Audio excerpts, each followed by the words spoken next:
JJ, welcome back to Breakdown, SEC versus the Big Ten. A lot of things going on in the world of SEC and college sport. We're going to break it down for them. You ready to get it started? Was born ready. Let's do this. All right, JJ, we're going to talk today. We're going to talk about the early football signing. We're going to talk about we're going to talk a little bit about the bowl games. But let's start off with the early football signing. That occurred a week ago today. Big Ten, SEC, how did they do? The SEC was quite dominant. The Big Ten was second best, but noticeably they did not do as noticeably as well as the SEC. How well did the SEC do? Well, for example, I can just tell you that Ole Miss has the 24th best recruiting class in the country, which is really good. However, for their conference, they're the 12th best recruiting class in the SEC out of 14 teams. So you're telling me that Ole Miss, 24th in the country among all the schools, they're number 24th. But among the 14 schools in the SEC, they're number 12. Yeah. Had Texas and Oklahoma also been a member of that, they would have been 14 of the 16. Yeah. 14 of the 16 would have made the top 25.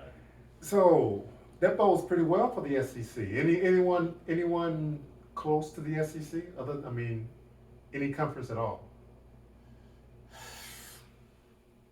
I mean, the Big Ten was a decided number 2. They had 3 teams in the top 9, 3 teams in the top 10. I think 5 teams in the top 25. Okay. Who are the 3? Let's run down the top 3 teams in the country. They were, as expected, the Texas A&M Aggies. That's expected. Nowadays it is.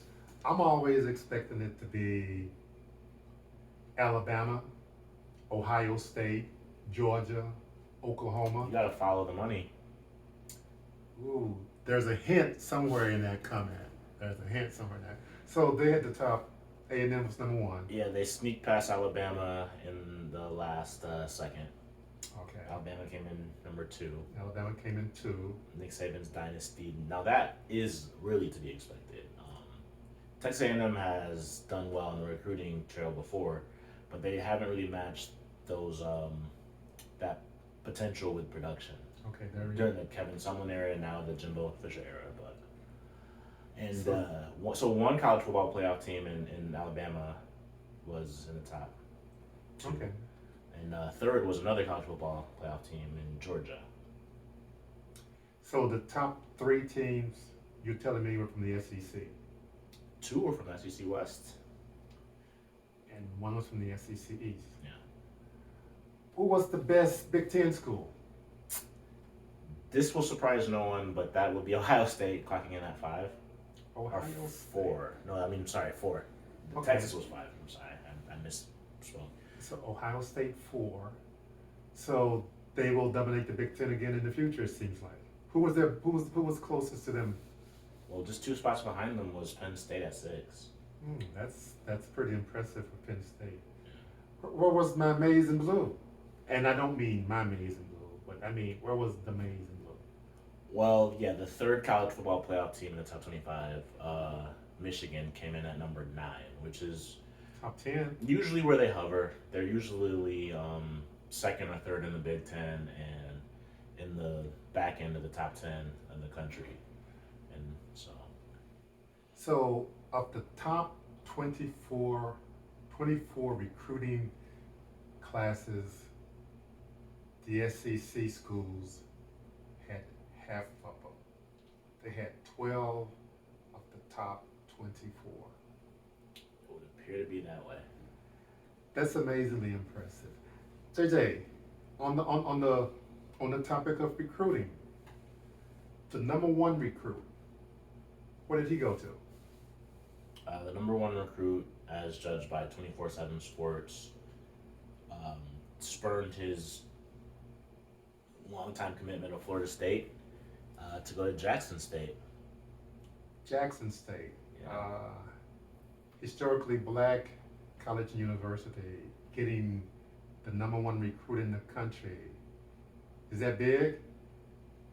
Yeah, I would say so, if evidenced by the Florida State fans who were posting to Instagram and Twitter to post them burning the Deion Sanders jerseys that they used to covet and cherish. Um, their beloved Florida State Seminole turncoat. And I would say it's pretty significant. When's the last time you heard of a #1 player in the country going to an HBCU? Never, never.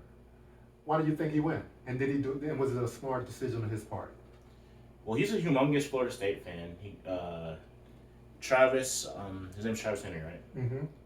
Or Xavier. I'm sorry, I want to get his name correct. Hunter. Travis Hunter, because I knew it wasn't Travis Henry. I was like, no, that's a running back from the Broncos. Travis Hunter. He grew up a huge Florida State fan, and he's a defensive back. He grew up a huge Deion Sanders fan. Deion Sanders went to Florida State. He wanted to follow in his footsteps.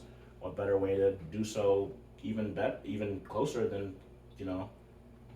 getting tutelage up close and personal. Okay. That I'm intrigued by the #1 recruit going to Jackson State University. Although Jackson State has produced some enormous football stars, #1 being Sweetness himself, Walter Payton. But wouldn't he make more money given the end than Bill had he gone to a bigger school? I guess only he and his agents really can tell you that. He has an agent? I would imagine. I know Quinn Ewers has an agent, so I don't see why Travis Hunter wouldn't. But yeah, I mean, I think there are rumors that Barstool Sports offered him like $1 million To go to Jackson State? because Barstool Sports employs Deion Sanders and they have a relationship, and they're making money hand over fist. But Barstool is. Okay. They have a sports book, so it wouldn't be too hard for them to pony up enough money for him. Also, with the transfer portal rules being what they are now, there's nothing to say that Travis Hunter. I'm sorry. There's nothing to say that Travis Hunter won't eventually end up at a bigger school. Well, JJ, let me ask you this. If you were a young man now, getting out of high school, a really good athlete, would you consider HBCU? Not as is. I would have to have like I'd have to have more assurances on the table. I looked into it, and one of the biggest reasons you don't see people taking the Steve McNair or Jay Rice or Walter Payton route anymore is there's been a incredible chasm in just the budgets of big programs and little programs, and some of that is things that don't matter. Some of it's like what you travel in, like your first class plane or some type of chartered flight or something like that. That isn't as big of a factor to me so much as like the medical, like insisting upon having medical diagnostic equipment on On site, and having proper, just the medicals were the biggest issue when I looked into it. The advantage that the bigger schools have from a medicinal standpoint and treatment standpoint would probably worry me if I was an elite athlete. Well, let me ask you this question. How many athletes from HBCU were drafted in the last draft? The answer is 0. Oh. There were none drafted in the, April? No, the draft is in April, I believe. There were 0 players from HBCU drafted. At the start of the season this year, there were 18 players on NFL rosters from HBCU. With all of that being known, how much of a risk did this young man take by going to Jackson State? Well, he's the number one recruit in the country, so if anyone um, would have a little bit of leeway in that respect, I think it'd be him. I don't think he's taking the same Okay, type of risk that a borderline 3 star with one high major offer. I think that someone in that circumstance would be taking more of a risk. I got you. Um, but Okay, JJ, anything more on the draft that you want to talk about? Because the draft, I'm the sorry, the draft. I call it the draft, but it's kind of like a draft to me. The early signing period for college football players. Anything more you want to talk about before we move on to the next topic? I just want to bring up the fact that I think that this early signing period is what led to the coaching shuffle happening so quickly before the bowl games are even played. I think just the need to have someone installed as your leader going into the early signing period matters, which is why LSU had to have a coach before.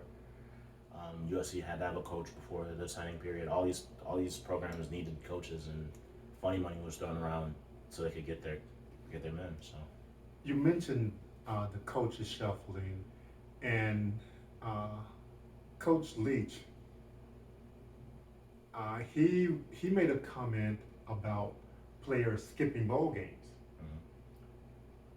and I thought it was hypocritical that he made that comment because when he was the offensive coordinator at Oklahoma, and he got offered the Texas What Tech. was the comment? I'm unfamiliar with. What was the comment that Mike Leach made? He said it's crazy that players are skipping bowl games. They should be playing, and I'm paraphrasing it. He just said, I forget the exact word he used. He didn't say crazy, but it was even as derogatory as crazy. But basically, I considered it hypocritical given the fact that he skipped the bowl game when he was the offensive coordinator at Oklahoma. So if it's crazy that players are doing it, wouldn't it be crazy that coaches are doing Yeah, I mean that's understandable. I think it? he Exactly. just comes from a perspective of privilege when you didn't have to worry about that. You know, it's a new variable that coaches have to worry about, and a lot of them I think Okay. Well, let's talk about coaches. The coaching shuffle that has happened uh, recently. Two teams in the SEC got new coaches. LSU in Florida. LSU got Brian Kelly. Florida got Billy Napier. Am I pronouncing his name correctly? From Louisiana. Talk about these two schools, the new coaches, and your thoughts on both coaches. well, Billy Napier is known for his recruiting prowess. I don't know a lot about his production. I know Louisiana had a good year this year, but he hasn't have enough experience for you to really comment on his track history at this point. But he's known as a dynamic recruiter, and I think Florida is a place that prioritizes recruiting. Once you establish that, you can separate yourself from the other schools in Florida, the Florida States, the Miamis, etc. So What about LSU? They got a coach from Big Ten country, although it's not a Big Ten coach. They got Brian Kelly. if you heard his introductory, whatever it was, presentation at the LSU basketball game, you might not think that he was from Big Ten country, but no, I think he's a proven winner. I think he's the antithesis of Billy Napier. He has a track record. I think he had just reached the ceiling at Notre Dame. Notre Dame struggles getting dynamic athletes in sometimes, and Notre Dame hasn't had the quarterback to take them over the edge since Jimmy Clausen. Maybe I can't remember the last time they had a good quarterback. So Use your imagination, and hypothetically, had Notre Dame made it to the college playoff and LSU came a knocking, would he still be at Notre Dame or would he have gone to LSU? I think you have to stay at Notre Dame. Okay. I would think he would too, but I think he would be pretty tempted. Let me ask you this question: Florida, LSU, whose fans should be happier with their new coach? Which team should be happier? Whose fans? Um, LSU's fans should be happier, but they don't seem to be as happy. I went to some LSU message boards like Tiger Trappings, some other places, and they don't seem fully sold. They think that they're gonna win, but they kind of. I think that they come from a privileged standpoint where the last three head coaches have all won national championships, so I think that they just expect to win a national championship, whoever the coach is, and so at this point in time, I think that a lot of their fans wanted to win a specific way with a specific coach, but Well, there were several coaching changes. I want to talk about a few more, though, that are not in the SEC, but I want to talk about, I specifically want to talk about USC and Notre Dame. They're both getting new coaches. Uh, Tell me who USC getting and what you think about their new coach. they're getting Lincoln Riley, under 40 coach from Oklahoma, offensive guru. He's a dynamic recruiter, has the ability to recruit the state of California amazingly so. Makes you wonder if he'd been planning on taking the USC job for a while based on his recruiting region. I think he's a perfect fit for USC. What about Notre Dame? They got a new coach, Marcus Freeman. Tell me about him. Yeah, Marcus Freeman is a former Ohio State linebacker. Last year, he was Notre Dame's defensive coordinator. Defensive coordinator. The year before that, he was Cincinnati's defensive coordinator. Um, I think he's good. He's a good coach. He's obviously proven. I think he's the youngest coach in the Power Five in Notre Dame, I guess. Okay, okay. So he has a lot to prove, but I mean, I think Notre Dame fans seem to be pretty happy with that one. Okay, JJ, with the four teams that I mentioned LSU, Florida, Notre Dame, and USC. Which team will be better? Which of those four teams will have the best record next year? USC should have the best record next year. Okay. Ah, I don't know. I think I might go with LSU. But LSU got stiff competition. Yeah. But LSU got they got some athletes already at their school. I don't really know about Notre Dame. I can't speculate that much on theirs. But why do you pick USC? Well, the best coach in that conference just left Oregon for Miami. Um, so I'm not entirely sure who he's competing with. Arizona What about State. Chip Kelly? Yes, Chip Kelly is a human being that exists. Anyway, I mean, what has Chip Kelly done? What has Chip Kelly done since leaving Oregon Okay. that suggests that he's anything to worry about? Honestly, I mean, UCLA is not ranked. I don't think that they've ever finished the year ranked under Chip Kelly. I think they might have made it to the low 20s, some point in time throughout the season, but they've never.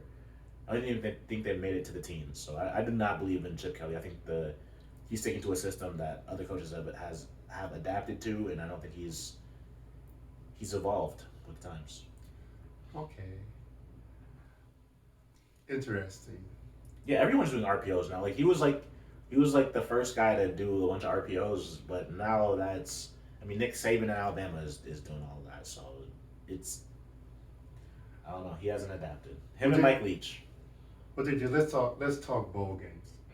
You said Mike Leach has not adapted. No, he's done the air raid since he was at Kentucky, and he's still doing air raid. And Mississippi State is the bottom of the barrel of the SEC. That's what they're going to be as long as Mike Leach is there, in my opinion. Oh, big words. Yeah, I think higher of Chip Kelly than I do of Mike Leach. But Okay. Well, the bowl season is upon us. There's already been a couple of games. The Big Ten and the SEC has not started playing any games yet, but they start tonight. provided that those bowls don't get canceled. Well, we're going to talk about that in a minute. But right now, we're scheduled to have Mizzou and Army. They're going to play in the Armed Forces Bowl tonight, 8 o'clock. Who you got in that game? Army is a 3.5 point favorite. I have Missouri. Missouri struggles to stop the run. Anyone can run on Missouri. All Army does is run, but I think Missouri has so much time to prepare for them. It's not a traditional run. It's like the triple option. Army shouldn't be able to match up athletically with Mizzou, and with Mizzou having the time to prepare that they did, I I, I would take the 3.5 points. I would take them to cover and win straight up. I would take Mizzou as well. Uh, the other SEC team that's playing this week, and they're playing tomorrow, UCF is playing Florida, the Gators. The Gators are a 7-point favorite in the Gasparilla Bowl. Okay. I don't know if I've heard of that bowl before, but they're a 7-point favorite. Uh, you agree with that? I think Florida will win. I don't know if they'll win by 7. I think both teams have a lot of incentive in this game. Normally, Florida wouldn't be excited to be there. You'd think that UCF would be more interested, but with there being a coaching change, there's a lot of players that are auditioning for playing time. There's a lot of players that are.